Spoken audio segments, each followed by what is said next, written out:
La siguiente obra es completamente de mi autoría y está protegida con los derechos de propiedad intelectual. Sacrilegio, por Fernando Riveros.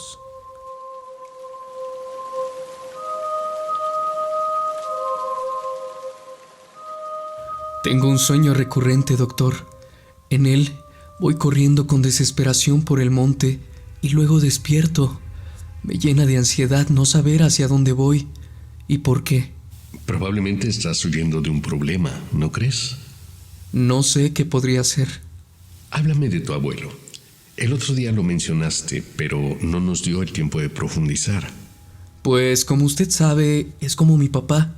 Nunca conocí a mi padre biológico y cuando mamá murió yo era solo un niño y él se encargó de cuidarme. El general Galarza, o sea mi abuelo, era un tipo muy duro. Se dedicó a combatir al narcotráfico, aquí mismo, en Mazatlán. Tiene muchas cicatrices, de bala, de quemaduras, de cuchillos, pero lo único que pudo tumbarlo fue un derrame cerebral que le dio hace 2 años, que lo dejó en un estado vegetativo. No puede moverse, solo está sentado en su silla de ruedas, solo hace ruidos cuando se queja o tiene hambre. Mi abuelo siempre fue malo conmigo, siempre me trató como a un soldado más. Era alcohólico y constantemente me golpeaba. Decidió cada aspecto de mi vida, incluso mi vocación.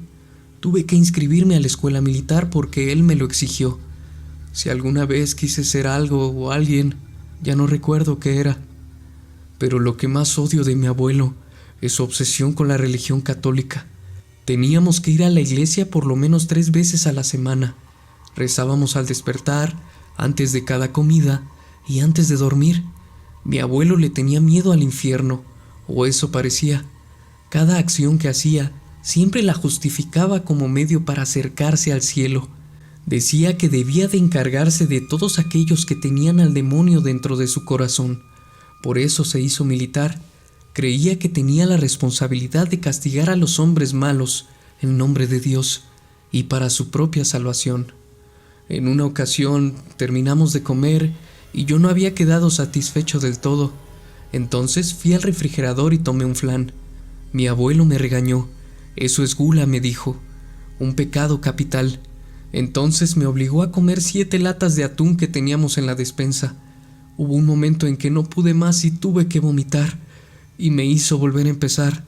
Si no lo hacía, me quemaría con un fierro de metal caliente que tenía en la mano. Así es el infierno, me dijo. Tendrás que repetir tus pecados una y otra vez. Vaya, sí que es una persona complicada. ¿Tú le tienes miedo al infierno? Creo que es un miedo heredado. Sí le tengo miedo. ¿Piensas que puedes ir para allá? Es decir, si fueras, ¿cuál sería la razón? Se nos acabó el tiempo, pero hoy tuvimos un gran avance. Estamos llegando al origen de tu ansiedad. Eres una buena persona. La culpa que sientes pronto desaparecerá. Nos vemos en la próxima sesión a la misma hora. Gracias, doctor. Salí del consultorio y esperé el autobús que me llevará a casa. Hacía mucho calor. No había asientos en el autobús, así que estaba ahí parado agarrado del tubo, reflexionando sobre la sesión de hoy, mientras un trío de señoras estaba platicando acerca de la noticia que pasó ayer en el malecón. Decían que una camioneta se detuvo en un semáforo, y aunque el semáforo estaba en color verde, la camioneta no avanzaba. Entonces, el auto que estaba atrás comenzó a desesperarse y a pitar el claxon.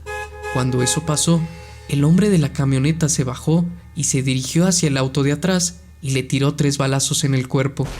En la noticia, el testigo aseguró que los narcotraficantes apostaban de esa manera. Si el auto de atrás pitaba, lo mataban. Si no pitaba, el perdedor tenía que darle al apostador la cantidad que se acordó. Vaya locos, pensé. Nuestro estado está cada vez peor. Llegué a mi destino, toqué el timbre para anunciar la parada y bajé del autobús. El transporte me deja exactamente afuera de casa. Saqué las llaves y entré. Allí estaba el abuelo en su silla de ruedas, viendo la tele.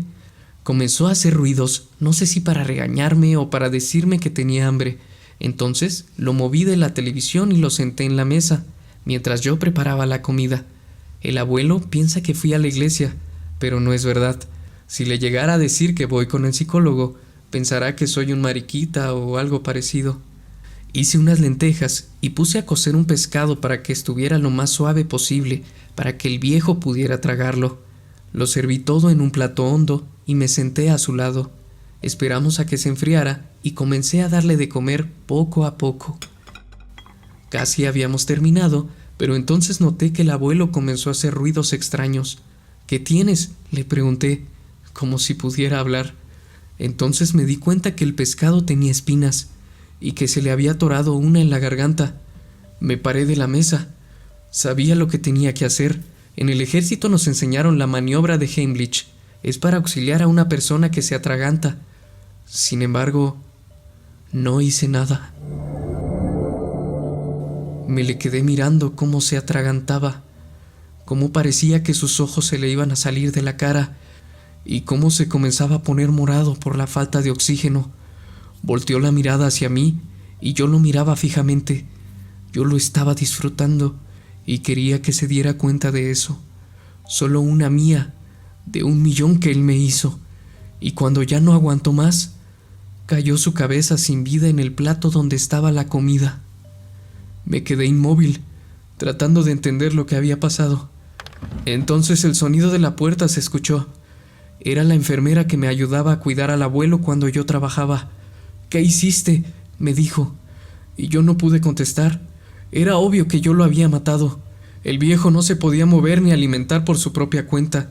Y si se atragantaba, la responsabilidad caía sobre quien le estaba dando de comer.